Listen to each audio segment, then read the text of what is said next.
What's up everybody, Matt Maran here for another My Week With video. So this week I've been driving the 2025 Toyota 4Runner TRD Pro, and I already just spent a week with a limited 4Runner for 2025 here just about a month or two ago, and now I'm trying out the crazier TRD Pro version. And I did already do a full review on all versions of the 4Runner back at the beginning of this year, where I took one of these off-road. I jumped one of these, had so much fun, and really impressive. So check out all my off-roading impressions and all that in that video. This one's about just what it's like to daily drive one of these things for a week, and it's a lot of fun. I think the thing that keeps putting a smile on my face is just this really gutsy power you have here. And you know, 4Runners were never fast vehicles, and the fact that this one is fast is really cool. And also, to me, it's really cool that it's fast in a futuristic way with this hybridization, instead of, you know, putting a giant engine in here or something.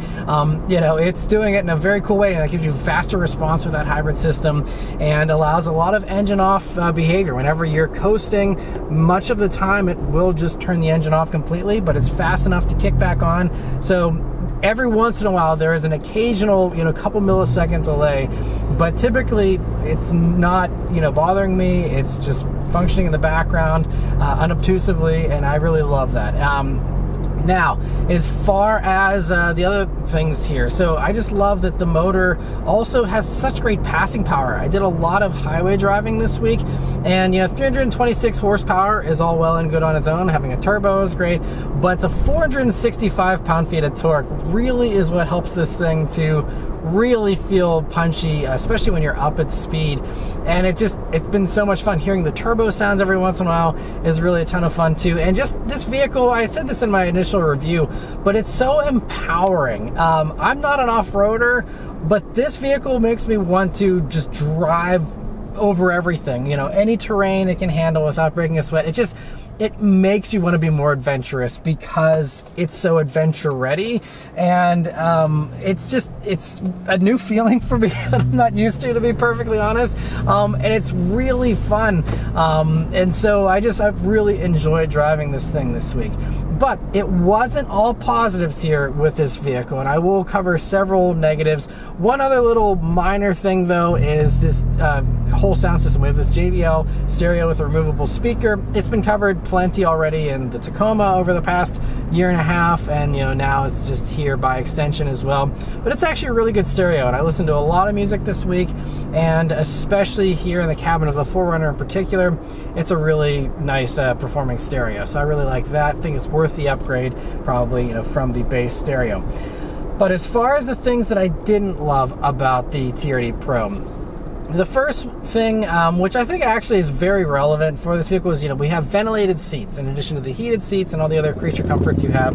But the ventilated seats do next to nothing, in my opinion. And there was even one time when I hopped in this vehicle after being out in the sun for several hours, you know, really sweaty and hot. It was a pretty warm day. I hop in here, you know, AC's cranking, and I have the cold seat on full blast, and it's like nothing. Like, it's really, you know, it doesn't make you any hotter, so I guess it's a neutral sensation is the best way to put it, but it certainly didn't help cool me down. And it's just unfortunate. I've complained about this with a lot of these Toyotas recently. I complained about this in Land Cruiser, complained about it in the 4Runner Limited as well. Toyota just needs to do better ventilated seats, especially when we're talking about a vehicle like this where you are adventuring. Maybe you took this on a hike and you're really looking forward to coming back and having a nice cold seat. Check your expectations. It's not going to, you know, be this freezing cold sensation you might be hoping for. Other manufacturers and other vehicles do that very well and do get the seat nice and cold and help cool you down. Unfortunately, this vehicle just doesn't do that. Maybe someday they will improve it, but in the meantime, just, you know, if you are debating between going for one of these, you know, high-end versions that come standard on TRD Pro, but if you're debating, oh, well, you know, I don't really need all the TRD Pro stuff, but I'd like the cooled seats or something, for example, you know, just know you're fine to save the money, I think. Just stick with the heated seats. The other thing that maybe is less relevant to TRD Pro buyers, but it's the lane keep assist system that Toyota has, especially here in the 4Runner. I didn't run across this too much in other Toyotas recently, but in the 4Runner, it's just not a very good lane keep system, and it's been kind of funny with the way that it's acted, because what it does is, I have, for example, like I'm on the highway and I'm doing adaptive cruise control. I did a lot of highway driving this week, and I'll have lane keep assist on, have all the assists on to give me as much, assistance as possible, and I have the adaptive cruise control system on in those instances, and those two things you think would work together very well. But what I've found is that the vehicle will not stay in its lane all the time. It will occasionally, kiss the middle line or the shoulder line. And I mean, it doesn't just blatantly go over it. It does make a pretty good attempt of holding the lane, but it just doesn't seem like it holds it perfectly. And, sometimes when inches really matter, when we're talking about lane positioning, it definitely, I think, still needs some improvement.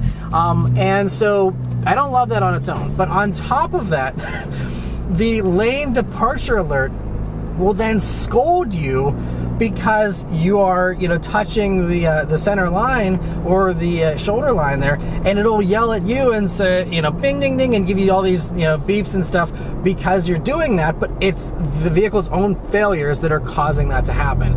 Now, obviously these are not hands-off systems. You're supposed to give input, but the fact that the car is failing to keep its own lane and then it's yelling at you whenever that happens, I'm not sure, I think just the correct approach is to not go over lines, and then that wouldn't trigger the lane departure alert. But you would think whenever the car is doing that assistance that, I guess the warning is still good to have, but it's just kind of a funny thing of like, the car is blaming you for stuff it's doing. Again, I know most people probably won't use this stuff a whole lot, but if you are someone who does plan to do, a lot of highway driving with all the assists on, it is nice to have because it will give you steering assist and does reduce some of that fatigue. But the other complaint I have while doing all that is that the steering wheel isn't very smart at figuring out when my hands are on the wheel. And, I would be, a lot of times on the highway, I was resting my hand down here on the bottom of the rim, or, kind of at the like 7 o'clock position here by the spoke, and resting it there and even leaving a little bit of weight with my hand on it wasn't enough torque for it to sense my hand. It's not a touch sensitive wheel. You have to apply torque, and it's about every 10 seconds it would be like, take control, you're not having your hands on the wheel. And I'm like, I am having my hands on the wheel. So every 10 seconds, it would give me that little alert, and then I have to tug at the wheel. And basically, if you're not actively fighting with the system, it doesn't think your hands are on the wheel. And it's just too dim-witted. It needs to be more sensitive with the torque that it feels. And maybe it just doesn't have the capability to do that much sensitivity, but then they need to go to a touch-sensitive wheel and just, because a lot of wheels are smart enough that just you physically, pinching the wheel ever so slightly is enough for it to know, okay, there's someone's hand here. So, I'm sure most people that buy these, especially TRD Pros, will probably just turn all that stuff off. And in this case, I don't blame you, because I think, it's nice to have, but it's bordering on more annoyance than it's worth. And, it comes standard on all 4Runner, so it's not like it's, something you got to pay extra for. But, your experiences may vary, but for me, just, was kind of a disappointment there. The other thing that may be a little bit more relevant for TRD Pro buyers is the fuel economy, which unfortunately was also a disappointment. So these are rated at 23 mpg in the city, 24 on the highway, and 23 combined. And that's largely thanks to this hybridization of the iForce Max, which, like I said, does shut off the engine whenever you're doing a lot of coasting, low speed maneuvering. All that is done without any kind of gas engine involvement, which is really great. And it's applauded. I'm glad that we're, making attempts to improve this so that we're not just accepting 16 mpg as being fine in, vehicles like this. And, I was kind of impressed that it was claiming that kind of, fuel economy, at least as far as the EPA claims, considering, these tires that have all this extra drag and all the other things. Now, this one does have the roof rack, which may be hurting my overall fuel economy, but my driving was majority highway this week in this vehicle. I've done over 220 miles in this, and my average has been 18.8 mpg. So, if I'm doing mostly highway, I'd say I was hoping for 24, but I'd cut it a break and even say 23 for that combined figure. And if 23 is the expectation, we are 4 mpg less. I often do get 1 to 2 mpg less than the city rating or the worst case scenario rating for the vehicles I drive, just my around town kind of shorter trips and all that. But you know, it's way less. I'm not sure what the discrepancy is. I'm not driving with a lead foot. I mean, on the highway, again, I was using adaptive cruise. I was, you know, either between 60 to 70 miles per hour, you know, on those highway drives. Nothing crazy. So, you know, it is what it is. Again, your mileage will vary. I live in an area with lots of hills, which means lots of climbing, but also lots of coasting as well. So, you know, you would think that it would even out, but unfortunately, it just hasn't. And I'm sure this is still better fuel economy than you get in a Bronco or a Wrangler without any kind of hybridization. But it is worth noting, you know, that you can't get the plug-in hybrid with the Wrangler 4xe, get real electric range, and also, you know, have hopefully some better efficiency and that hybrid, you know, functionality like you have here in this. The other thing, too, that might be a disappointment to some, depends on, you know, I guess your position, is the pricing here of this vehicle. So this one, as tested, is $73,568. But a lot of that is because there's some very expensive options. It has the roof rack, it has the air compressor, which I guess is like $1,400 for an air compressor built into the back there.